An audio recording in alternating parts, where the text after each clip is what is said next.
Here I have INFINIX Note 30 5G, and today I'm going to show you how to copy contacts from SIM card to this device. So to do this, firstly you have to open Contacts application,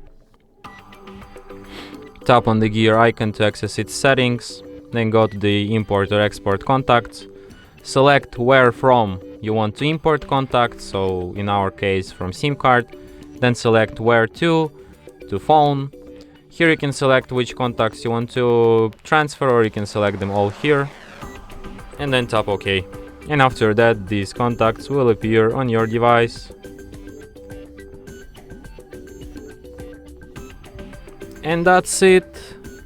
Thanks for watching.